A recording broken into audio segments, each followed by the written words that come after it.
बहुत बहुत धन्यवाद सर, बहुत महत्वपूर्ण उद्बोधन आपका मिला। अब मैं ऐसे शख्सियत को, ऐसे व्यक्तित्व को आप सबके आग्रह पर उनके उद्बोधन के लिए आमंत्रित कर रहा हूं, जिन्होंने अपने राजनीतिक कौशल से शिखरता, लोकप्रियता की शिखरता पाई है। हमारे प्रदेश के यशस्वी मुख्यमंत्री आदरणीय श्री पुष्कर सिंह धामी जी, जोरदार तालियों से आप उनका स्वागत करेंगे। आपका मार्गदर्शन धन्यवाद। भारत माता की, भारत माता की। योगी आदित्यनाथ जिंदाबाद, योगी आदित्यनाथ जी जिंदाबाद।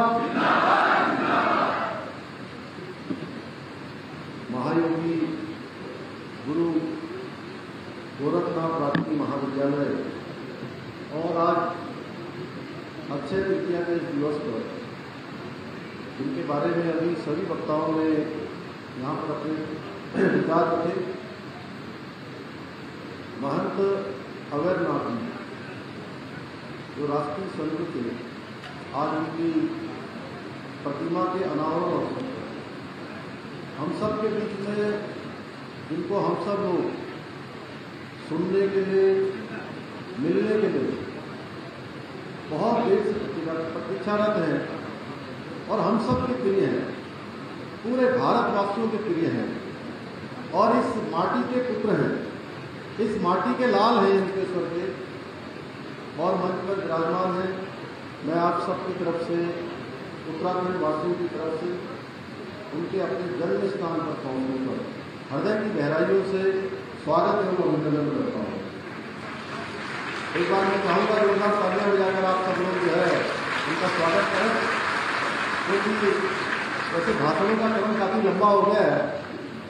मैं आदमी योगी जी और आप सबके बीच में बहुत देर तक नहीं रहूँगा। मैं उनका केवल स्वागत करने के लिए आया हूँ, क्योंकि आज वो हमारे बीच में इस माटी के लाल होते हुए आज एक करिश्माई नेतृत्व के रूप में, जिनको सुनने के लिए हिंदुस्तान के कोने कोने में लोग हजारों लाखों की संख्या में एकत्र होते हैं, हम सब भी उनको सुनेंगे। मैं पुनः एक बार स्वागत करते हुए, क्योंकि आज बहुत सुंदर दिवस है और महंत अवैधनाथ जी की प्रतिमा का, जहां महायोगी गुरु गोरखनाथ राजकीय महाविद्यालय जहां पर संचालित हो रहा है, उसका हम सब ने अनावरण किया है और महंत अवैधनाथ जी का भी जो संबंध रहा है, उन्होंने हिंदू धर्म को मजबूत करने के लिए, भाईचारे को मजबूत करने के लिए और जो समाज में पीछे छूट गए हैं उन सभी को आगे लाने के लिए उन्होंने हर संघर्ष किया। उसके मैं बहुत विस्तार में नहीं जाना चाहता, जितना मैंने उनके बारे में पढ़ा है, मैंने बचपन से जितना उनको देखा है, सुनता आया हूँ, तो उन्होंने राम जन्मभूमि का जो आंदोलन है उसका भी नेतृत्व उन्होंने उस समय प्रदान किया था। और आज मुझे बेहद खुशी हो रही है कि जब हमारे बीच में ऐसी शख्सियत और इस माटी के लाल जब हमारे बीच में आए, मैं अभी 2021 में 16 अक्टूबर को अयोध्या गया था और इससे पहले मैं 1999 में अयोध्या गया था। तब मैंने वहां देखा था कि रामलला टेंट के अंदर बैठे थे और मन बड़ा कष्ट में आया, बहुत मन में एक, मैं कहूं कि उदासी सी, कि जिनके बारे में हम इतने समय से कह रहे हैं कि रामलला हम आएंगे और मंदिर वहीं बनाएंगे, और रामलला रास्ता देखते रह गए, कोई मंदिर बनाने वाला नहीं आया। रामलला का भव्य और दिव्य मंदिर बनाने का मार्ग प्रशस्त हुआ तो हमारे देश के यशस्वी प्रधानमंत्री नरेंद्र मोदी जी के नेतृत्व में और हमारे बीच के योगी जी के नेतृत्व में। और वो मंदिर परिसर ऐसा नहीं बन रहा है कि केवल भारत के लोग देखे थे।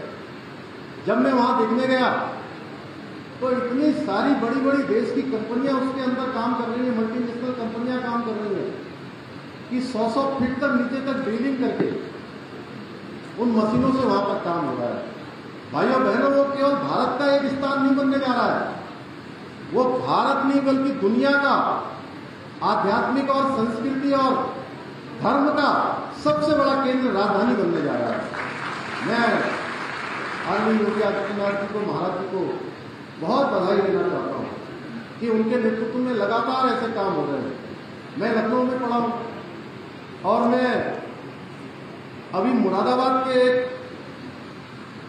डॉक्टर मुझे मिले। मैं एक शादी में गया था तो मुझे बोले कि मैं डॉक्टरी का पेशा करता था, मुरादाबाद का गोल्ड पूरे उस समय का, अपने समय का मैं गोल्ड मेडलिस्ट हूं। और गोल्ड मेडलिस्ट डॉक्टर वो कहते थे कि मैं अपनी क्लिनिक में जब मरीजों को देखता था तो मुझे डर लगता था कि कभी मेरे साथ कोई बदतमीजी न हो जाए, कोई हमारे साथ घटना न घट जाए। तो मैंने कहा आप 2019 के चुनाव में, ये मैं अभी की बात नहीं बता रहा हूं, 2019 का चुनाव आने वाला था तब की बात बता रहा हूं। बोले एक छोटा सा लड़का आया, योगी जी के मुख्यमंत्री बनने से पहले की बात बता रहा हूं। बोले कि मैंने उसकी मां को कहा कि इनको ऊपर बैठा दीजिए, और बड़े अदब से कहा कि मैं इनको ऊपर बैठ के देखना चाहता हूं। तो इतने में पूरी फौज आ गई और बोले मेरे जो है पूरे अस्पताल के चारों तरफ उन्होंने जो है घेर कर जो है धरना प्रदर्शन शुरू कर दिया। मुरादाबाद की मैं सच घटना बता रहा हूं। बोले भाइयों बहनों, वैसे तो विकास का काम हो, कानून व्यवस्था हो, मोदी जी के आने के बाद उत्तर प्रदेश के अंदर एकदम तेजी से बढ़ी है, लेकिन अगर ये नहीं भी होता तो मैं अपना कारोबार बंद करना पसंद करता, लेकिन मैं वोट योगी जी के कहने पर वहां पर दूंगा, भारतीय जनता पार्टी को दूंगा। उत्तर प्रदेश की मैं सच घटना आपको बता रहा हूं। इसी प्रकार से अभी जैसा बड़े भाई त्रिवेंद्र सिंह रावत जी उल्लेख कर रहे थे, मैं सन 2002 में बनारस गया था और काशी विश्वनाथ मंदिर के अंदर में गया। तो उस काशी विश्वनाथ मंदिर के अंदर जाने के लिए बहुत सकरी गली होती थी, एक सकरी गली, और कोई भोलेनाथ का भक्त गंगा जी से जल लाकर अगर सीधे भगवान को चढ़ाना चाहता है, विश्वनाथ जी को चढ़ाना चाहता है, भोलेनाथ जी को चढ़ाना चाहता है, तो उसको गंगा जी से सीधे रास्ता नहीं मिलता था। अभी 2021 में बनारस के अंदर मुख्यमंत्री परिषद की प्रधानमंत्री जी की अध्यक्षता में बैठक हुई। उस बैठक में मैं गया और मैं काशी विश्वनाथ जब सवेरे दर्शन लेने गया तो मैं आपको बताऊं कि मन इतना आनंद हो गया भगवान के उस दरबार में पहुंचते ही। मुझे भी ये सौभाग्य मिला कि मैं गंगा जी का जल लेकर सीधे भगवान विश्वनाथ जी को अर्पित कर पाया, यानी कि हाईवे बन गया पूरा। आपके नेतृत्व में लगातार इस प्रकार से काम हो रहा है। पूर्वांचल एक्सप्रेस आपने वहां पर बना दिया, न जाने कितने कार्य, और उसी का नतीजा है। जब मुझे यहाँ महाराज जी पत्रकार पूछते थे कि उत्तराखंड के अंदर सरकार बनेगी इस बार, तो मैं कहता था, बोले कि उत्तर प्रदेश में भी लंबे समय से सरकार नहीं बनी है। तो मैं हमेशा एक बात कहता था कि उत्तर प्रदेश के अंदर इस बार इतिहास बनेगा और उत्तराखंड के अंदर भी इतिहास बनेगा। भाइयों बहनों, योगी जी के नेतृत्व में, आदरणीय मोदी जी के नेतृत्व में उत्तर प्रदेश के अंदर इतिहास बना, और आप सबके आशीर्वाद से इस क्षेत्र में भी और पूरे उत्तराखंड के अंदर यहाँ भी पहली बार ये विपक्ष टूटा, 2/3 बहुमत की सरकार यहाँ पर बनी। और जो पहले उत्तराखंड बनने के बाद से लगातार ये होता था कि एक बार कांग्रेस पार्टी की सरकार, एक बार भारतीय जनता पार्टी की सरकार, 4 आम चुनाव में ये हुआ। और इस बार, पिछली बार भी भाजपा की सरकार थी, इस बार भी आप सब लोगों ने, उत्तराखंड की देवमूल्य जनता ने यहाँ पर प्रचंड बहुमत की सरकार बनाकर एक विपक्ष होने का काम किया है। भाइयों बहनों, आज अक्षय तृतीया का दिवस है और आज से 4 धाम यात्रा भी प्रारंभ हो गई है। और मैं वहां से सीधे आदरणीय महाराज जी को रिसीव करने के लिए सीधे जौलीग्रांट पहुंचा। आज मैंने देखा जो 5 नवंबर 2021 को बाबा केदार की भूमि से हमारे देश के यशस्वी प्रधानमंत्री मोदी जी ने कहा था कि आने वाला दशक उत्तराखंड का दशक होगा, और उन्होंने कहा था कि देश की आजादी के बाद से लेकर अब तक जितने भी श्रद्धालु, जितने भी पर्यटक, जितने भी यात्री आज तक आए हैं, इन 10 सालों में उससे कहीं ज्यादा आएंगे। वो रिकॉर्ड टूटने वाला है और वो रिकॉर्ड टूटेगा। आज पहला दिन है और जितनी भी हमने आदरणीय सतपाल महाराज जी मंच पर है, हम लोगों ने जितनी बैठकें करी आज 4 धाम यात्रा को लेकर, सारी यात्राओं में जब हम परिवहन के लोगों से, होटल वालों से, पर्यटन से काम करने वाले लोगों से, जिनसे भी हमने बात करी, तो आज से 1.5 महीने 2 महीने पहले ही सारी बुकिंग हो गई। और आज पहला दिन था जब मैं गंगोत्री जा रहा था, हरसिल से लेकर गंगोत्री तक पूरे रास्ते भर जो है श्रद्धालुओं और यात्रियों की इतनी अपार भीड़ थी। भाइयों बहनों, सच होने जा रहा है और निश्चित रूप से आज हमारे लिए बहुत गर्व की बात है कि मोदी जी के नेतृत्व में, जैसा आदरणीय त्रिवेंद्र जी कह रहे थे, मैं भी ऐसे मुझे लोग कह रहे थे जब मैं लखनऊ गया था कि योगी जी तो आपके उत्तराखंड के हैं। मैंने कहा उत्तराखंड की भूमि ने, उत्तराखंड की मां ने उनको जनने का काम किया है, लेकिन अब वो उत्तराखंड नहीं बल्कि पूरे देश की जो है एक तरह से मैं कहूँ कि धरोहर है। पूरे देश के अंदर लोगों की मांग करते हैं। मैं पुनः एक बार आप सबकी तरफ से उनका इस देवभूमि आगमन पर, अपने जन्म स्थान पर आगमन पर उनका हृदय की गहराइयों से अभिनंदन करता हूं। और एक बात और कहना चाहता हूं आपसे कि 21 सालों से एक मामला उत्तर प्रदेश और उत्तराखंड का चल रहा था। 21 साल पूरे हो गए, हमारा बंटवारा नहीं हो पाया था, बहुत सारी चीजें। और मैं महाराज जी के पास गया, महाराज जी के बारे में मेरा ये इंप्रेशन था कि महाराज जी बहुत सख्त है, जैसा अनुशासन में रहते हैं, आप लोग देखते होंगे।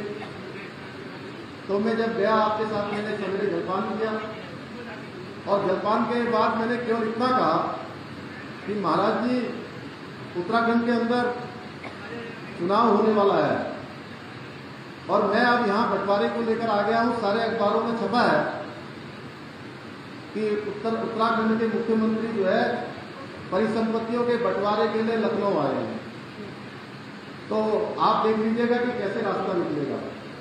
तो आपने मुझसे कुछ नहीं कहा, केवल इशारा किया ऐसे हाथ से। और जो मामला 21 सालों में जिन परिसंपत्तियों का विवाद नहीं निकला था, मुश्किल से 20 मिनट की बैठक हुई और 20 मिनट की बैठक में सारे मामले आपने हल कर दिए। मैं इसके लिए भी आपका हृदय की गहराइयों से उत्तराखंड की देवतुल्य जनता की तरफ से बहुत अभिनंदन और धन्यवाद और स्वागत करना चाहता हूं। भाइयों बहनों, ये जो महायोगी गुरु गोरखनाथ राष्ट्रीय महाविद्यालय है, और अभी आदरणीय महाराज जी गाड़ी में आते समय मुझे कह रहे थे कि आप सबको पता है उत्तराखंड का बड़ा युद्ध आप सबके आशीर्वाद से जीत गए और मैं व्यक्तिगत लड़ाई अपनी हार गया। तो महाराज जी मुझे कह रहे थे कि आज आपके चुनाव अभियान की शुरुआत भी इस महाविद्यालय से हो जाएगी, क्योंकि चंपावत में जो गुरु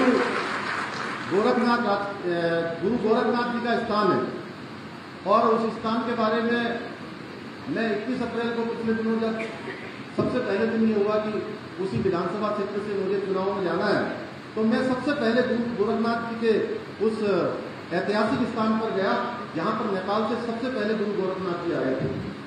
और आज इस महायोगी गुरु गोरखनाथ राष्ट्रीय महाविद्यालय, जिसके संचालन में महाराज जी का बहुत बड़ा योगदान है, और लगातार वहां से वो लगातार उसकी मॉनिटरिंग करते रहते हैं। यहाँ पर क्योंकि अभी यहाँ से ऋषिकेश तक और यहाँ से कोटद्वार तक इसके बीच में कोई दूसरा महाविद्यालय नहीं है, इसलिए भाई बहनों यहाँ पर 8 क्लास BA की कक्षाएं यहाँ पर चल रही है। मैं आज यहाँ से घोषणा करता हूँ कि यहाँ पर साइंस की कक्षाएं भी चलाई जाएंगी,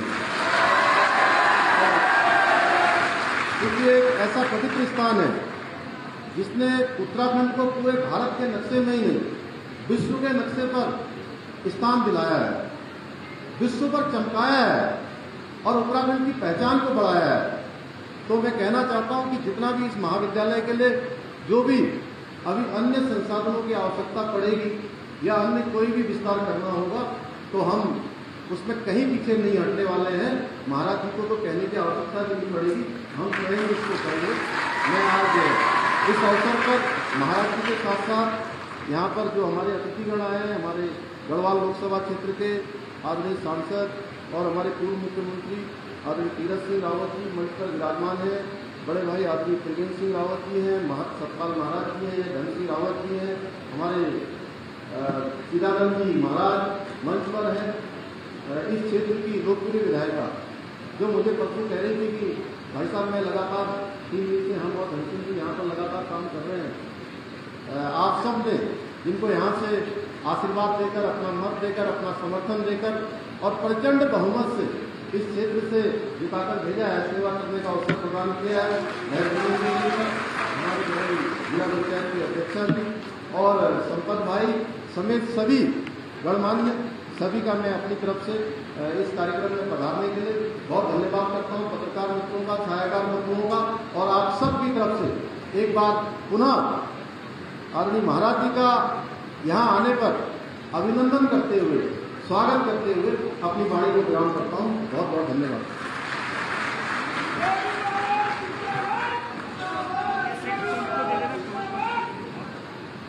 बहुत बहुत धन्यवाद आदरणीय मुख्यमंत्री जी। बहुत महत्वपूर्ण उद्बोधन आपका हम सबको मिला और अब आप सबकी प्रतीक्षा समाप्त होने का क्रम है।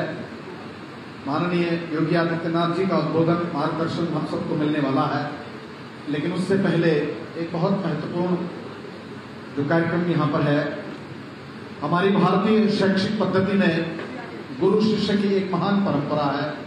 वो चाहे गुरुकुल शिक्षा पद्धति से हो या आज के आधुनिक काल की शिक्षा पद्धति हो, और माननीय योगी आदित्यनाथ जी तो इस परंपरा का जिस तरह से निर्वहन करते आए हैं वो विश्व में एक उदाहरण है। इस बात को बताने में मुझे बहुत हर्ष हो रहा है, बहुत गौरव भी हो रहा है कि ऐसे गुरुजन इस मंच पर उपस्थित हैं, ऐसे गुरुजनों की सन्निधि इस मंच पर उपस्थित है जिन्होंने श्रीमान योगी आदित्यनाथ जी के शिक्षा दीक्षा में अपना योगदान किया है। आज उन गुरुओं का सम्मान माननीय मुख्यमंत्री उत्तर प्रदेश जी के हाथों यहाँ निर्धारित किए। मैं सभी गुरुजनों से निवेदन करूंगा, क्रमशः वो आगे आएंगे और माननीय योगी आदित्यनाथ जी से मैं निवेदन करूंगा कि आप उन सभी गुरुजनों का बहुत आदर सम्मान के साथ उन्हें सम्मानित करेंगे, जिनमें श्री महिमानंद बमराड़ा जी जो यहाँ प्रवक्ता रहे हैं, बमराड़ा जी से मेरा निवेदन होगा कि आप अपने क्रमानुसार आप आते रहेंगे। डॉक्टर राजेंद्र सिंह भंडारी जी हैं, पूर्व प्रधानाचार्य रहे हैं, और यहाँ मैं आयोजकों से निवेदन करूंगा कि सम्मान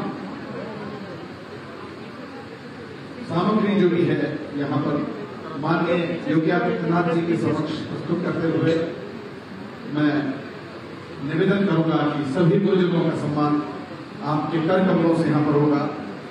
श्री महिमानंद बमराड़ा जी, डॉक्टर राजेंद्र सिंह भंडारी जी, श्री सत्य प्रसाद बरथवाल जी, श्री हरि प्रसाद उनियाल जी, श्री राजेंद्र सिंह रावत जी और श्री रघुवीर सिंह नेगी जी, सभी लोगों से मेरा निवेदन होगा कि क्रमानुसार अपना सम्मान को प्राप्त करेंगे।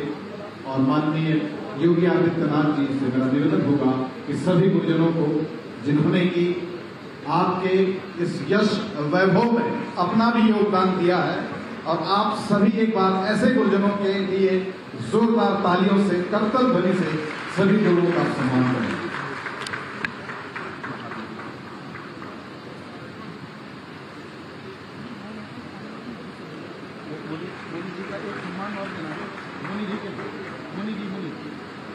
मुनि जी के लिए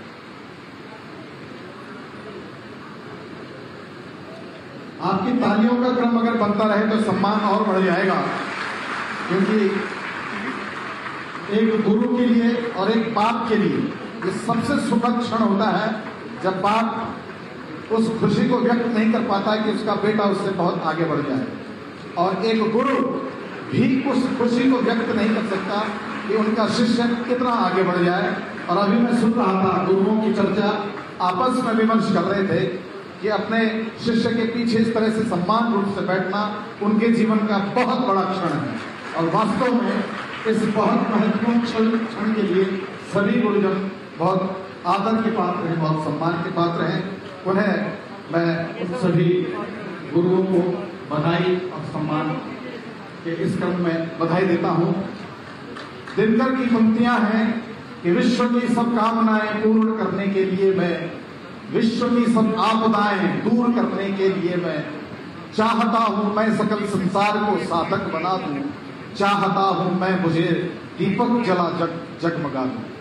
ऐसे बुझे हुए दीपक की रोशनी और ऐसे साधक राजनीति के पुरोधा और पूरे विश्व में जिनकी राजनीति की शुचिता और सुशासन आज एक चर्चा का विषय बना है, एक विमर्श का विषय बना है, ऐसे हम सबके यशस्वी नेता आदरणीय योगी आदित्यनाथ जी को मैं आप सबके आग्रह पर आपके जोरदार तालियों के बाद उन्हें आमंत्रित कर रहा हूं।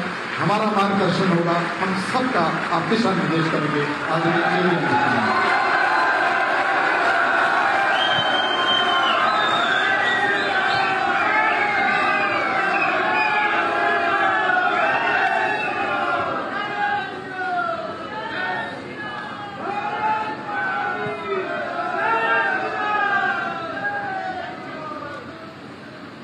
महायोगी गुरु गोरखनाथ महाविद्यालय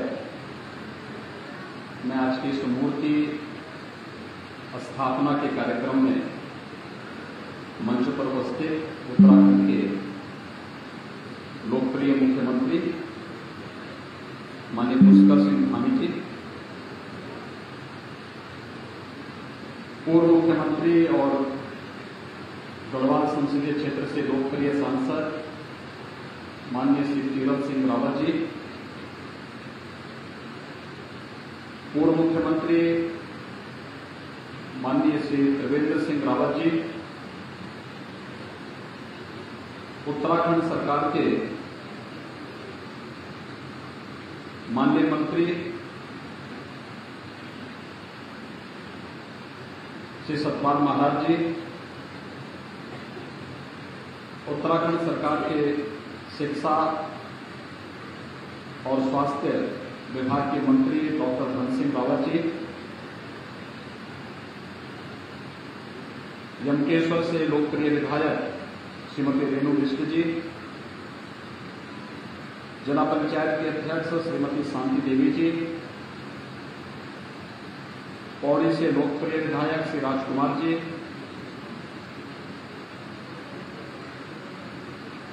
परमार्थ निकेतन ऋषिकेश से परमाध्यक्ष पूज्य स्वामी चिदानंद सरस्वती जी महाराज,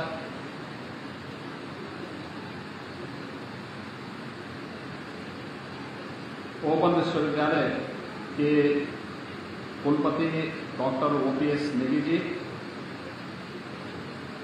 उच्च शिक्षा के निदेशक डॉक्टर संजीव शर्मा जी, उच्च शिक्षा विभाग से जुड़े हुए सभी अधिकारीगण, महाविद्यालय के प्राचार्य और मंच पर उपस्थित सभी महानुभाव और उपस्थित सभी उत्तराखंड के मेरे भाइयों बहनों, मैं देवभूमि को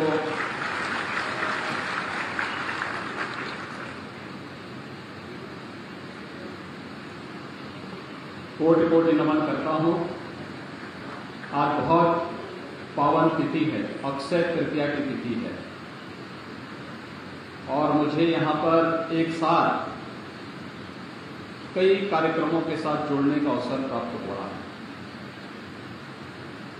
अभी हम लोगों ने यहां के मुख्यमंत्री जी के साथ पूर्व मुख्यमंत्री श्री त्रिवेंद्र सिंह रावत जी, श्री तीरथ सिंह रावत जी, यहाँ उत्तराखंड सरकार के जो हमारे माननीय मंत्री सतपाल महाराज जी, डॉक्टर धन सिंह रावत जी, यहाँ की लोकप्रिय विधायक हमारे पौड़ी से विधायक और अन्य पदाधिकारियों और महाविद्यालय और शिक्षा विभाग के जुड़े हुए उच्च पदाधिकारियों के साथ में मूर्ति अनावरण का कार्यक्रम संपन्न किया है। ये मूर्ति पूज्य महंत अवैद्यनाथ जी महाराज की मूर्ति है, जिनकी प्रेरणा से यहाँ पर महाविद्यालय की स्थापना 1997-98 में संपन्न हो रहा था, कार्यक्रम आगे बढ़ा था। और आज मुझे बताते हुए प्रसन्नता है, मैं धन्यवाद दूंगा उत्तराखंड सरकार को, श्री पुष्कर सिंह धामी जी को, श्री त्रिवेंद्र सिंह रावत जी को, यहाँ के लोकप्रिय सांसद, यहाँ के लोकप्रिय विधायक और यहाँ के शिक्षा मंत्री तथा यहाँ के पर्यटन और संस्कृति मंत्री को कि उन्होंने यहाँ पर आज इस कार्यक्रम को संपन्न किया है कि पूज्य महंत अवैद्यनाथ जी महाराज की एक भव्य प्रतिमा की स्थापना यहाँ पर हो सके। यद्यपि महंत अवैद्यनाथ जी महाराज का जन्म इसी भूमि पर हुआ था, यही विकासखंड है और इसी विकासखंड में ग्राम कांडी में ही उनका जन्म हुआ था। लेकिन 1940 के बाद उनको कभी इस धरती पर वापस आने का अवसर नहीं प्राप्त हुआ। उनके मन में कभी कभी इच्छा होती थी, लेकिन किन्हीं कारणों से वो कार्यक्रम टल जाता था। लेकिन वह अक्सर पूछते थे मुझसे कि वहां पर शिक्षा की व्यवस्था कैसे चल रही है, कैसे वहां के बच्चे पढ़ने जाते हैं, क्योंकि उनकी प्रारंभिक शिक्षा ग्राम थांगर में हुई थी।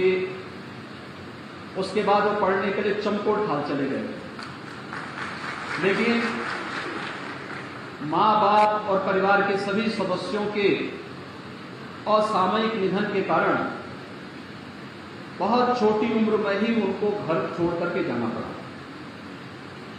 लेकिन एक लंबे समय तक पूरे देश का भ्रमण करते करते, स्वाध्याय करते करते अंततः वह गोरखपुर में उस समय के गोरक्ष पीठाधीश्वर महंत दिग्विजयनाथ जी महाराज के संपर्क में आए और बाद में उन्होंने महंत दिग्विजयनाथ जी का शिष्यत्व ग्रहण किया और वहां से उन्होंने उसे अपना कर्म क्षेत्र गोरखपुर को बना करके वहां पर धर्म के प्रचार का, अध्यात्म के प्रचार का, शिक्षा, स्वास्थ्य और लोक कल्याण के अभियान के साथ में जुड़े।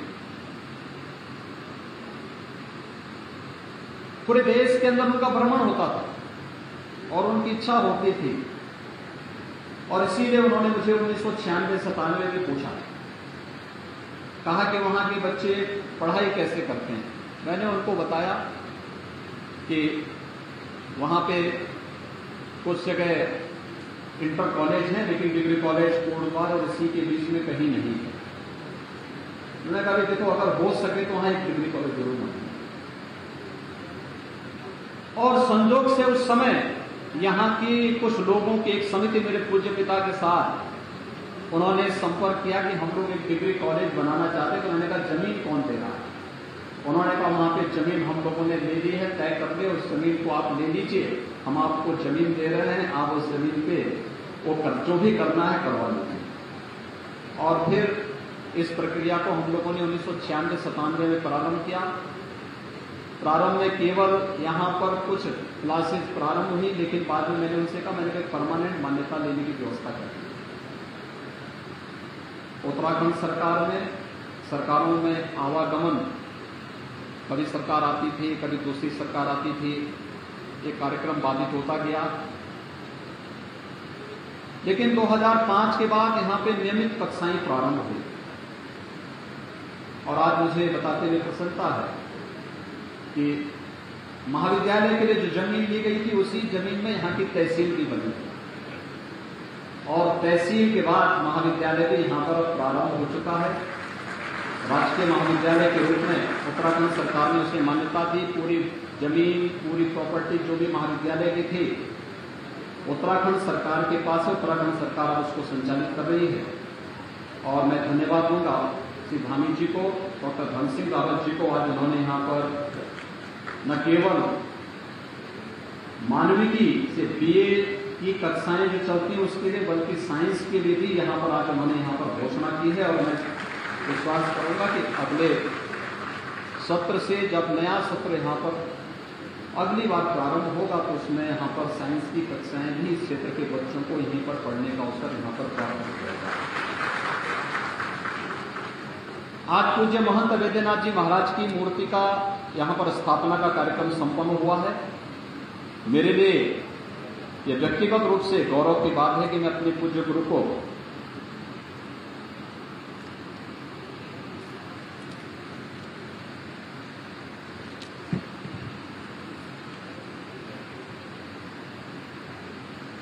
उनकी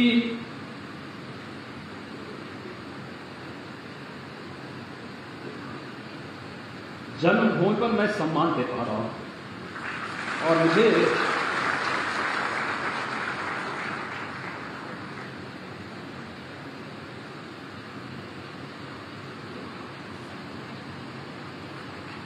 इस कार्यक्रम में उत्तराखंड सरकार ने बुलाया,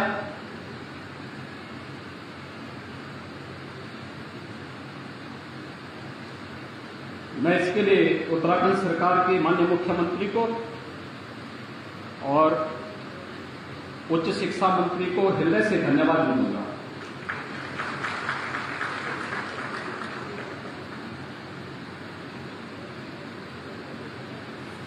भाइयों बहनों, आज मेरे लिए और भी गौरव का विषय है कि यहां पर मुझे अपने स्कूली गुरुओं का भी सम्मान करने का सौभाग्य प्राप्त हुआ। मैंने पहली से 9वीं क्लास तक यहां पे पढ़ा था, थांगर में, चमकोट थाल में। 9वीं क्लास के बाद मैं अपने पिताजी के साथ चला गया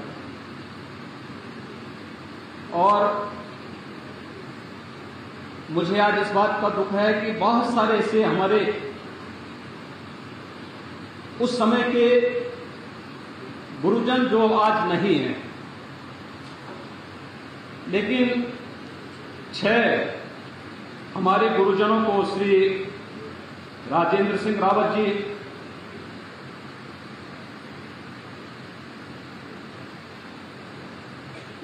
श्री रघुवीर सिंह नेगी जी, श्री राजेंद्र सिंह भंडारी जी, श्री महिमानंद बर्मरा जी, सत्य प्रकाश बड़थवाल जी, श्री हरिप्रसाद पुनियाल जी, इन 6 गुरुजनों को यहां पर आज मंच पर मुझे सम्मान करने का अवसर प्राप्त हुआ। मुझे केवल उत्तराखंड के नौजवानों से एक बात कहनी है। मैं देख रहा था, मैं बहुत बार देखता हूं, सुनता हूं, और त्रिवेंद्र जी ने जब यहां पर मुख्यमंत्री थे उस समय यहां पर एक उत्तराखंड का उन्होंने एक आयोग भी बनाया था, पलायन आयोग बनाया था।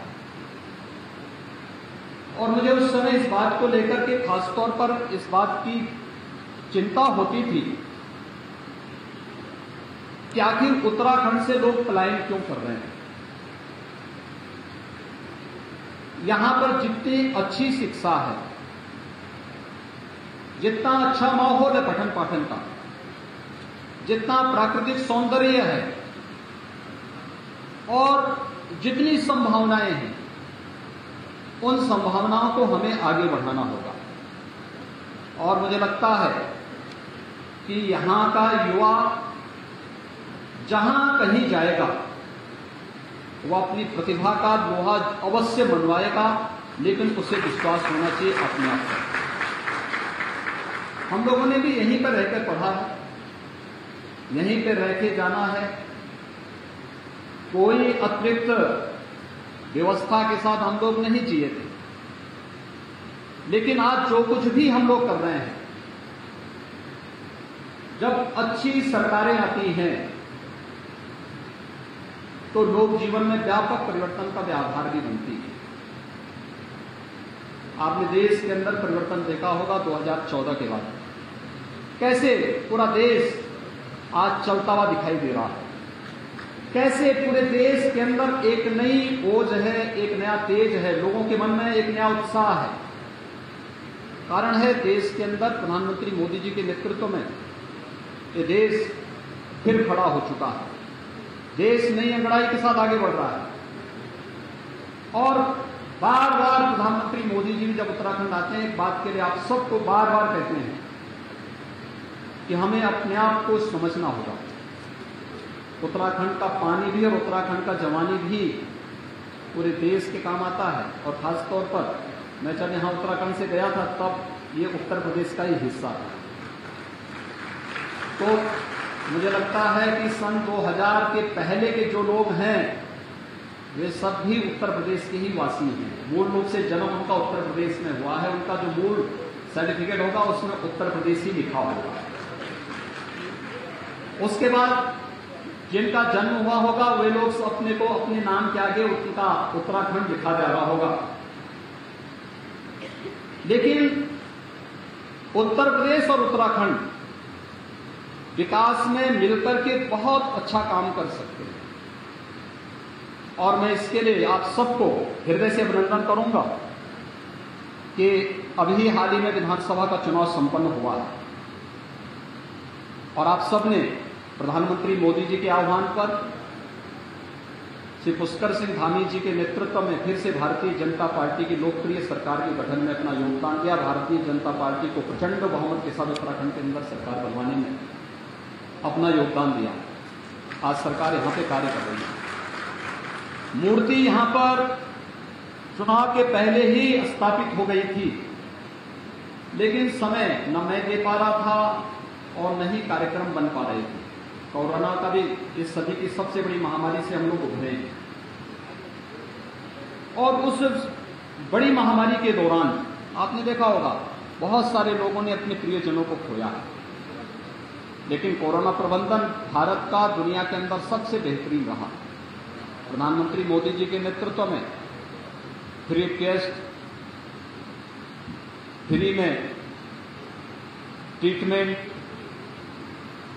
फ्री में टीका, फ्री में राशन, हर जरूरतमंद बीमारी, कोई भी बीमारी होती थी, महामारी कोई भी होती थी दुनिया के अंदर, सदी की पुरानी महामारियों के इतिहास को अगर आप देखेंगे, एक बात रही है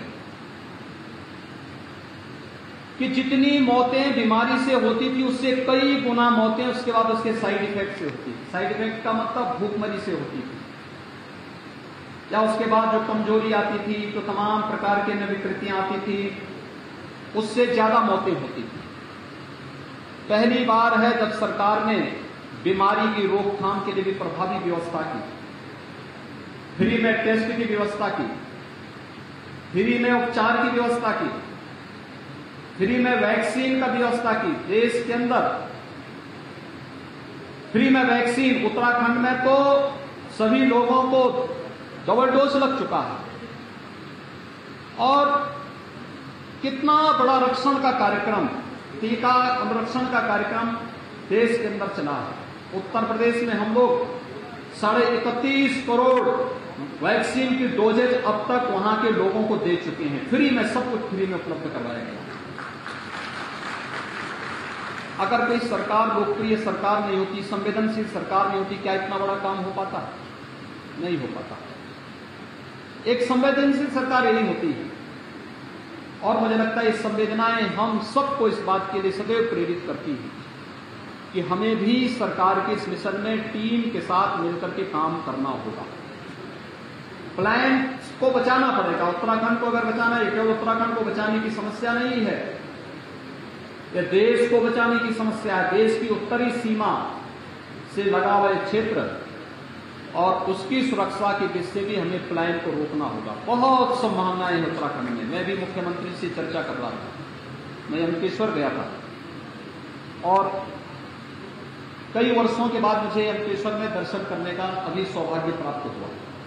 मैं देख रहा था वहां पर हम लोग बचपन में जाते थे और इसी महीने जब हम लोग जाते थे तो यमकेश्वर में वहां पे हम लोगों को नदी में नहाने का अवसर मिलता था। पूरा वहां पे इतना ज्यादा पानी होता था कि हम लोग वहां पे डुबकी लगाते थे, लेकिन आज वहां पानी नहीं, मुश्किल से पानी, बहुत हल्का हल्का पानी वहां पर दिखाई दे रहा है। आज यहां पे सभी गधेरे सूख चुके हैं। वृक्षारोपण करना होगा, जल संरक्षण के लिए प्रधानमंत्री जी के मिशन के साथ जुड़ना होगा। उत्तराखंड को बचाना है तो प्राकृतिक सौंदर्य आपके पास है, देव मंदिर है, स्पिरिचुअल टूरिज्म के साथ साथ इको टूरिज्म का बहुत बड़ा केंद्र बन सकता है। लाखों नौजवानों को यहां इसके माध्यम से नौकरी और रोजगार उपलब्ध हो सकता है, और उस अभियान के साथ हमें जुड़ना होगा। आज आपने देखा होगा यहां के लोकप्रिय मुख्यमंत्री बोल रहे थे कि अयोध्या और काशी में उनको जाने का अवसर प्राप्त हुआ। काशी में कितना संकरा, वाराणसी में भगवान बाबा विश्वनाथ मंदिर में जाने का कितना संकरा रास्ता था, 5 फुट का रास्ता था। प्रधानमंत्री मोदी जी के विजन को सरकार ने लागू किया। आज वहां पे केवल मंदिर कैंपस में ही, जहां पर 50 लोग इकट्ठा नहीं हो सकते थे, आज वहां पर 5 लाख श्रद्धालु एक दिन में आ जाए तब भी कोई समस्या नहीं खड़ी होने वाली है। इतना अच्छा गलियारा बना दिया गया है, इतना अच्छा स्थान बना दिया गया है, और प्रतिदिन काशी विश्वनाथ मंदिर में 1 लाख श्रद्धालु दर्शन करने के लिए वर्तमान में आ रहा है। 1 लाख श्रद्धालु। अयोध्या में राम मंदिर का निर्माण हो रहा है। राम मंदिर का निर्माण जब हो जाएगा, अयोध्या में भी प्रतिदिन 1.5 से 2 लाख से कम श्रद्धालु नहीं आने वाला। ये केवल श्रद्धालु नहीं आता है, और श्रद्धालु अपने साथ तमाम रोजगार लेके आता है। होटल चलेंगे, टैक्सी चलेंगी, गाइड का काम होगा, दुकानें चलती हैं, कोई फूल माला की दुकान लगाता है, कोई स्थानीय वस्तुओं की वहां पे मार्केट सजाता है, कोई वहां पर होटल्स का संचालन करेगा, कोई गाइड का काम करेगा, कोई रेस्टोरेंट चलाएगा, तमाम अन्य गतिविधियां वहां पर संचालित होती हुई दिखाई देंगी। और एक टूरिज्म इतना माध्यम है, इतने लोगों को रोजगार और नौकरी के साथ जोड़ देगा। उत्तराखंड की जितनी आबादी है उससे ज्यादा यहां पर टूरिज्म की संभावनाओं को विकसित करके पूरे उत्तराखंड के साथ साथ देश के लिए बहुत कुछ हम यहां के माध्यम से कर सकते हैं। इसीलिए प्रधानमंत्री जी ने कहा कि अगली सदी हमें उत्तराखंड की सदी के रूप में बनाना चाहिए, और उत्तराखंड को सदी के रूप में स्थापित करने के लिए हमें सबसे पहले पलायन को रोकना होगा, और पलायन को रोकने के लिए हमें अपने स्कूलों में जाने की आदत डालनी पड़ेगी। मैं यहां पे देखता हूं बच्चियां ज्यादा स्कूल जाती हैं, बच्चे कम जाते हैं। वो थोड़ा बड़ा होता है वो भाग जाता है, कहीं और जगह काम ढूंढता है। लेकिन पढ़ाई पूरी तन्मयता के साथ करिए, दुनिया आपकी प्रतिभा का लोहा मानेगी। अपने गुरुजनों पर विश्वास करिए, अपने बड़ों की कमियों को मत देखिए, अच्छाई को देखिए। हम जो कुछ भी हैं, मैं सच कह सकता हूं कि पूज्य अपने माँ बाप के संस्कार, पूज्य गुरुजनों ने जो शिक्षा दी, जो संस्कार दिए, और जो कुछ भी हम लोगों ने इसके बाद शिक्षा पूरी हुई तो दीक्षा मुझे गोरखपुर में पूज्य महंत अवेद्यनाथ जी से प्राप्त हो गई। बहुत दिव्य अलौकिक संत थे। अरे सौभाग्य है इस क्षेत्र के लोगों का कि महंत अवेद्यनाथ जी जैसा संत इस धरती पर पैदा हुआ, और उनके सानिध्य में मुझे वहां पर आगे अपना कार्यक्रम आगे बढ़ाने का अवसर प्राप्त हुआ। और पूज्य महंत अवेद्यनाथ जी के सानिध्य में मैंने व्यावहारिक जानकारी ली, लेकिन व्यावहारिक जानकारी के बाद सामाजिक जानकारी हमारी क्या होनी चाहिए, समाज की बारे में हमारी सोच क्या होनी चाहिए, ये मेरा सौभाग्य है। प्रधानमंत्री मोदी जी के रूप में एक यशस्वी नेता भी हमें प्राप्त हुए।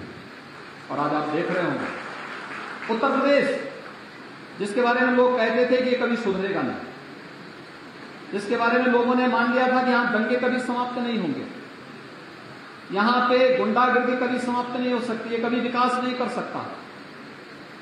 आज देश के अंदर विकास की दौड़ में अग्रणी राज्य के रूप में उत्तर प्रदेश बढ़ रहा है। आज गुंडागर्दी एकदम समाप्त हो गई है, कोई गुंडागर्दी नहीं है। मैं आज लखनऊ से लगभग 1 बजे के आसपास चला हूं, और 1 बजे के आसपास मैं इसलिए भी चला, मेरे पास यद्यपि यहां से एक ऑफर आया था कि आज पवित्र धाम गंगोत्री और यमुनोत्री के कपाट खुलना है, तो वहां का दर्शन, मेरी इच्छा थी, अक्षय तृतीया का पावन अवसर भी था।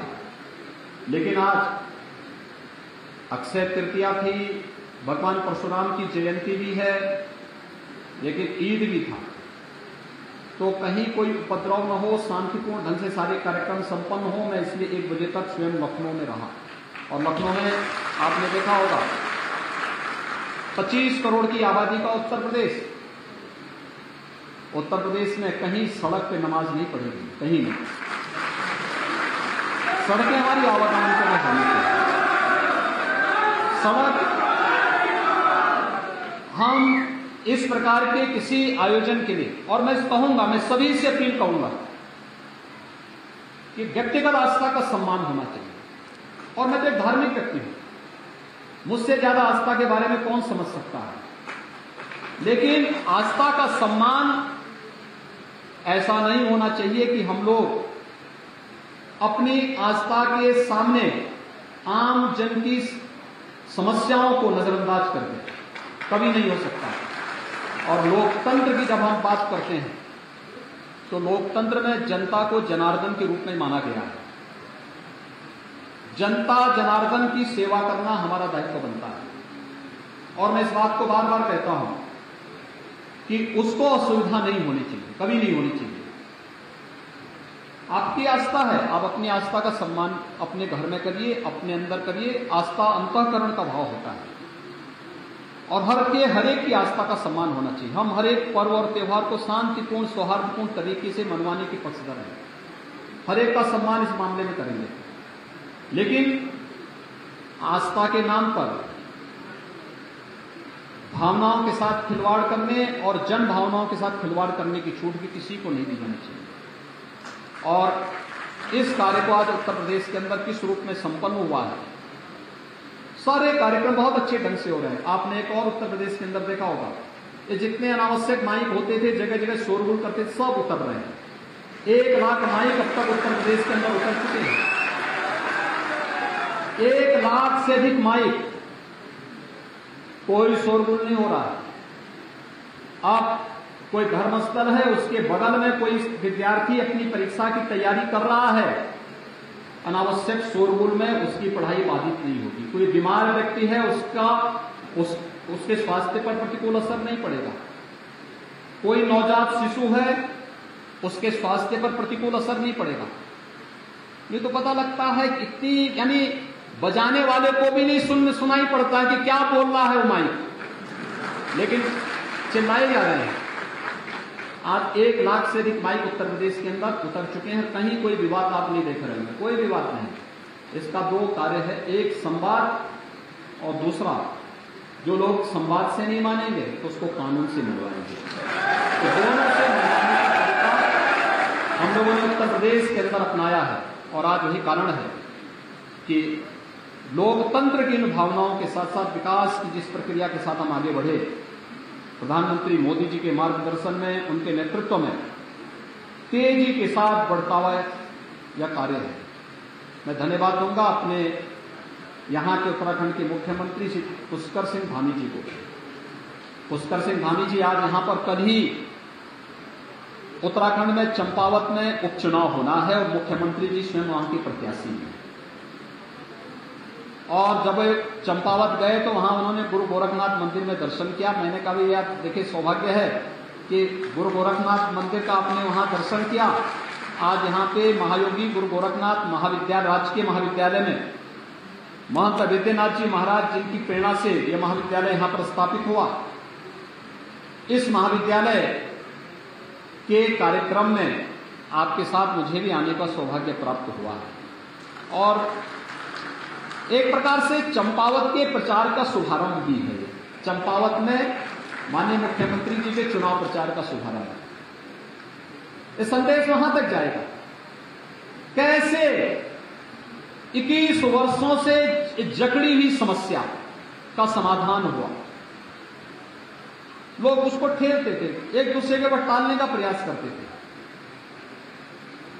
इसकी शुरुआत त्रिवेंद्र सिंह जी ने किया था कि उत्तर प्रदेश और उत्तराखंड से जुड़ी हुई जितनी समस्याएं थी, उत्तराखंड बनने के बाद बहुत सारे मामले ऐसे थे जो आपस में सुलझे रह गए थे, लेकिन हम लोग समस्या को एक दूसरे के ऊपर धकेलने का प्रयास नहीं करते। समस्या की जड़ में जाते हैं और फिर उसको जड़ मूल से निकाल करके समस्या का समाधान भी करते हैं। और आज मुझे प्रसन्नता है, उत्तर प्रदेश और उत्तराखंड की सारी समस्याओं का समाधान अंतिम चरण में चल रहा है। अभी परसों हम लोग हरिद्वार में भी एक बड़ा कार्यक्रम करेंगे जिसमें उत्तराखंड उत्तर प्रदेश और उत्तराखंड से जुड़ी हुई एक बड़ी समस्या थी। वहां पे एक पर्यटन विभाग का बड़ा होटल था, उत्तर प्रदेश सरकार चलाता था, उत्तराखंड सरकार कहती थी कि ये हमारा है। मामला सुप्रीम कोर्ट तक पहुंच गया। तो त्रिवेंद्र सिंह जी आए, कहा क्या किया जा सकता है। मैंने कहा भी वहां भी भारतीय जनता पार्टी की सरकार, प्रदेश में भी भारतीय जनता पार्टी की सरकार, आप बताइए क्या चाहते हैं। उन्होंने कहा कि क्या ये होटल हमें मिल सकता है। मैंने कहा भी उत्तराखंड में है तो उत्तराखंड को देने में कुछ मुझे कोई आपत्ति नहीं है, लेकिन एक बार हम लोग विभाग के साथ बैठ लेते हैं। खैर नौकरशाही की जैसी आदत होती है, हर एक मामले को टालने की होती है। उन्होंने कहा साहब इतने वर्षों से नहीं समाधान हो पाए तो हम क्यों इसको समाधान कर दें। तो मैंने कहा भी हम लोग टालने के लिए नहीं आए, हम तो समाधान करने के लिए आए और अभी समाधान होना है। तो उनके सामने कोई वो था नहीं, तो मैंने त्रिवेंद्र जी से कहा, मैंने कहा त्रिवेंद्र जी एक काम करो, उसके बगल में एक लैंड दे दो और मैं उत्तर प्रदेश के लिए एक नया पर्यटन आवास गृह वहां बना देता हूं और इसको अलकनंदा जो होटल है ये उत्तराखंड सरकार को हम इसके बाद सौंप देंगे। उत्तर प्रदेश वासियों के लिए हम एक अच्छा बड़ा आवास वहां पर पर्यटन आवास गृह होटल के रूप में बनवा देंगे। उत्तर प्रदेश के वासी आएंगे, वहां आराम से ठहरेंगे, कोई समस्या नहीं होगी। और मैं धन्यवाद दूंगा कि उन्होंने उस समय हमें भूमि दी। आज वहां पर वो बनकर के भव्य भवन बनकर के तैयार हो चुका है। और इतना भव्य भवन बन चुका है कि अगर पुष्कर सिंह जी उसको देखेंगे कहेंगे कि अब हम इसी को ले लेते हैं। और मैं इस बात के लिए भी धन्यवाद दूंगा कि उत्तर प्रदेश के लिए बद्रीनाथ धाम में भी हमें एक पर्यटन आवास गृह मिला है। तो उत्तराखंड में जो हमें एक के बदले हमें 2 जगह मिल गए। निर्माण के लिए पैसा हमने उत्तर प्रदेश से दिया है, वो कार्य अलग से वहां पर संपन्न हो रहा है। लेकिन हमने कहा जितनी समस्याएं हैं इन सभी समस्याओं का हम समाधान करेंगे। होता क्या, 2 राज्यों के आपसी झगड़े में इन सभी जमीनों पर भूमाफिया काबिज होते हैं और भूमाफिया उसकी आड़ में फिर उसका दोहन करता है। उत्तर प्रदेश में तो हमने माफियाओं की कमर तोड़ दी है, अब वहां पर लोग सीधे खड़े नहीं हो सकते। और इसलिए हमने कहा कि अब ये जो समस्याएं, इन समस्याओं का भी समाधान हम लोग करेंगे। भाइयों बहनों, मुझे आज यहां आकर के बहुत प्रसन्नता की अनुभूति हुई और खासतौर पर इस बात के लिए कि मुझे अपने आध्यात्मिक गुरु की मूर्ति के अनावरण के कार्यक्रम को भी यहां पर करने का सौभाग्य प्राप्त हुआ है और अपने स्कूली गुरुओं के भी दर्शन करने का सौभाग्य प्राप्त हुआ है। मुझे लगता है कि आप में से ज्यादातर लोगों का दर्शन में लगभग 30-35 वर्षों के बाद कर पा रहा हूं। इतने वर्षों तक नहीं मुझे कभी मुलाकात को, ना मुझे अवसर मिल पाया, ना उन लोगों को अवसर मिल पाया और कभी नहीं अवसर प्राप्त हो पाया कि मैं फिर कभी उनसे मिल सकूं, आ सकूं, या कभी ऐसा अवसर नहीं मिल पाया। मैं एक बार आया था जब चुनाव प्रचार में आया था और उस समय चुनाव प्रचार के दौरान इलेक्शन थे तो स्कूल कॉलेजेस सब बंद हो गए थे। लेकिन आज मेरा सौभाग्य है कि मुझे यहां आने का सौभाग्य प्राप्त हुआ है, आप सबका भी दर्शन करने का सौभाग्य प्राप्त हुआ है। चुनाव के दौरान आप लोगों ने प्रधानमंत्री मोदी जी के नेतृत्व में यहां पर श्री पुष्कर सिंह धामी जी और उनके नेतृत्व में भारतीय जनता पार्टी की सरकार बनाने में योगदान दिया और उसी का प्रतिफल है कि मुझे आने का सौभाग्य प्राप्त हुआ है। अगर सोचे कोई विरोधी सरकार बनी होती तो हम लोग फिर कहां आ पाते थे यहाँ पे। रेणु मिश्र जी अगर यहाँ के विधायक नहीं बनी होती, पुष्कर सिंह जी यहाँ के मुख्यमंत्री नहीं बने होते, भारतीय जनता पार्टी की सरकार नहीं बनी होती, तो कभी भी मुझे फिर अवसर ही नहीं मिल पाता फिर, क्योंकि फिर तो राज्यों के आपसी द्वंद्व चलते हैं, बहुत सारे ऐसे विवाद होते हैं। इतना समय न मुख्यमंत्री जी के पास होता न मेरे पास होता, हर व्यक्ति अपनी व्यस्तता में रहता है। और आज सतपाल महाराज जी भी हैं। जब पूज्य महंत अवैधनाथ जी महाराज मुझे मिलते थे, कहते थे सतपाल महाराज से कभी मिले, तो मैं उनसे कहता था, सतपाल महाराज जी उस समय कांग्रेस में थे, तो मैंने कहा कैसे जानते हैं सतपाल महाराज को? तो उन्होंने कहा कि सतपाल महाराज जी मेरे बहुत प्रिय है। मैंने कहा कैसे? कहा कि एक बार कुंभ में उन्होंने मुझे क्या बाड़ी और हांडो और बाड़ी खिलाया था।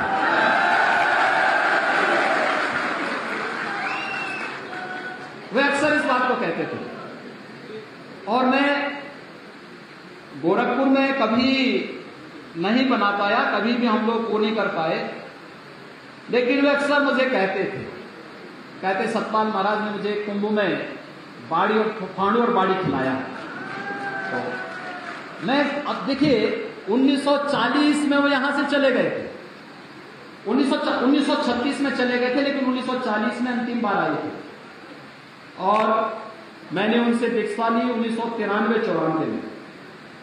लेकिन जब 1996 के कुंभ में या उसके बाद किसी कुंभ में सतपाल महाराज जी से उनकी मुलाकात हुई, और सतपाल महाराज जी से जब मुलाकात होने के बाद, महाराज जी कहीं भी रहे होंगे लेकिन धार्मिक और आध्यात्मिक रूप से सदैव उनका जुड़ाव रहा है, उनका सानिध्य सदैव मिलता रहा है और हमेशा एक अपनत्व का भाव उनका सदैव बना रहा है। वो अक्सर कहते थे इस बारे में। आज मुझे याद आया जब महाराज मन चुके थे तो उन्होंने मुझे कहा कि मैंने महाराज को एक महीने का, वो अक्सर कहते थे इस बारे में कि सतपाल महाराज ने मुझे ये खिलाया था और मुझे अच्छा लगा। बहुत दिनों के बाद मैंने वो चीज खाई है जो मैं बचपन में खाता था। देखिए ये हमारी परंपरागत डिश है, इसकी बड़ा महात्मा है। मैं पिछली बार केदारनाथ आया था, तो केदारनाथ में उस समय उत्तराखंड के सभी चीजें मुझे त्रिवेंद्र सिंह जी ने खिलाई थी वहां पे। और केदारनाथ में हम लोगों को लगभग 24 घंटे 36 घंटे लगभग रुकने का अवसर प्राप्त हुआ था। हम जैसे गए वैसे वहां मौसम खराब हो गया, और मौसम खराब होने के बाद फिर हम लोग वहां रहे। बहुत आनंद रहा उत्तराखंड में, केदारनाथ धाम में, बद्रीनाथ धाम में भी हम लोग गए। बहुत सारी जगह वहां पर हम लोगों ने वहां पर उस समय दर्शन भी किए, पूरा देखा वहां पर। और मैं व्यक्तिगत रूप से यहाँ पर धन्यवाद दूंगा श्री धन सिंह रावत जी को। डॉक्टर धन सिंह रावत जी का एक बहुत आत्मीयता का भाव सदैव बना रहा। उच्च शिक्षा में पिछली बार भी उन्होंने बहुत अच्छे कदम उठाए थे, और सचमुच भारतीय जनता पार्टी के संगठन मंत्री के रूप में उन्होंने यहां काम किया। काम करने के बाद विधायक के रूप में चुने गए, फिर मंत्री के रूप में चुने गए। मुझे हरिद्वार में उनके एक उच्च शिक्षा के कार्यक्रम में आने का अवसर प्राप्त हुआ था। और कैसे हम लोग जमीनी धरातल पर उतर करके अपनी स्कूली शिक्षा को व्यावहारिक स्वरूप कैसे प्रदान कर सकते हैं, यह कार्य उन्होंने अपने पिछले कार्यकाल के दौरान ही प्रारंभ कर दिया था। और आज यहाँ पर इस महाविद्यालय में आने का मुझे तो काफी दिनों के बाद अवसर प्राप्त हुआ है, लेकिन इस महाविद्यालय के स्वरूप को बनाने में व्यक्तिगत रुचि लेने के लिए यहाँ के प्रधान प्राचार्य, यहाँ के जो आचार्यगण शिक्षकगण हैं, यहाँ के जो अन्य कार्मिक हैं, उनको जो उनका सानिध्य मिलता है, उच्च शिक्षा विभाग के अधिकारियों का सानिध्य प्राप्त होता है, वो अत्यंत अभिनंदनीय है। और इन लोगों की हार्दिक इच्छा थी कि यहाँ पे जब त्रिवेंद्र सिंह जी मुख्यमंत्री थे तो उन्होंने पूज्य महाराज की मूर्ति का यहाँ पर स्थापना के कार्यक्रम का संकल्प लिया था। और मैं देखा सचमुच बहुत भव्य प्रतिमा बनी है, बहुत भव्य प्रतिमा। यही ऐसी प्रतिमा मैंने गोरखपुर में बनाई थी पूज्य महाराज जी की, और मैं देखा सचमुच वही एक जैसी है, कोई अंतर नहीं है। जैसे गोरखपुर में पूज्य महाराज जी की समाधि स्थल में जो मूर्ति है, उसमें इस महाविद्यालय में स्थापित इस मूर्ति में कोई अंतर नहीं है। और मुझे लगता है कि आज सचमुच उनकी आत्मा को शांति मिल रही होगी इस बात की कि वे स्वयं भौतिक रूप से 40 के बाद यहां नहीं आ पाए, क्योंकि इसके बाद लगभग 74 वर्षों तक वे जीवित थे। यानी जब यहां से गए 2014 में उनको ब्रह्मलीन हुए थे। 1940 से 2014 तक मेरी इच्छा थी अंतिम समय में उनको लाने की यहां पर, लेकिन उनका स्वास्थ्य अचानक, जब भी मैं कार्यक्रम बनाता था स्वास्थ्य कुछ खराब होता था। हो सकता है विधाता को यह मंजूर नहीं था और अक्सर स्वास्थ्य उनका खराब होता था। कोटद्वार में तो आए थे, कोटद्वार में जब खंडूरी जी सांसद थे उन्होंने देवी मंदिर के कार्यक्रम में महंत जी को बुलाया था और वे पूछते थे, देखिए इतनी याद उनको अब भी थी, उस समय भी थी। 2013 तक 14 के प्रारंभिक उसमें तक तो पूछते थे वहां पर क्या के बारे में कि भाई वहां वो थल नदी भी था, चमकोट खाल के बारे में पूछते थे, यमकेश्वर के बारे में पूछते थे कि यमकेश्वर में भी एक मेला लगता था। इससे कितना पुराना मेला है यमकेश्वर का। महंत अवेद्यनाथ जी महाराज ने 1936 में ये क्षेत्र छोड़ दिया था, लेकिन तब भी उनको याद थी कि यमकेश्वर में मेला लगता था। यानी छोटी छोटी चीजों के बारे में उनको सारी जानकारी थी और लेकिन उनको आने का अवसर प्राप्त नहीं हुआ, तो भौतिक रूप से नहीं आ पाए। लेकिन आज उनकी प्रतिमा यहां पर इस भव्य रूप में उत्तराखंड सरकार ने स्थापित किया है।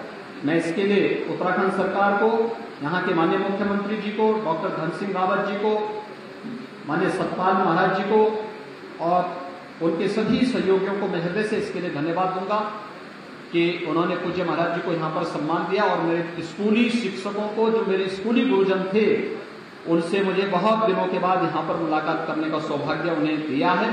मैं एक बार फिर से आप सबका हृदय से धन्यवाद देता हूं कि आपने उत्तराखंड के अंदर एक लोकप्रिय सरकार का गठन किया है और इस लोकप्रिय सरकार के कारण आज मुझे यहां पर आने का अवसर प्राप्त हुआ है। और मैं विश्वास व्यक्त करता हूं कि उत्तर प्रदेश और उत्तराखंड से जुड़ी हुई जितनी समस्याएं हैं, इन सभी समस्याओं का हम समाधान समयबद्ध ढंग से आप सबकी भावनाओं का सम्मान करते हुए करेंगे। आप सबके प्रति मेरी शुभकामनाएं हैं। ईश्वर आप सबको सुख और समृद्धि की ओर अग्रसर करे, यही मेरी कामना है। बहुत बहुत धन्यवाद। जय हिंद, जय भारत।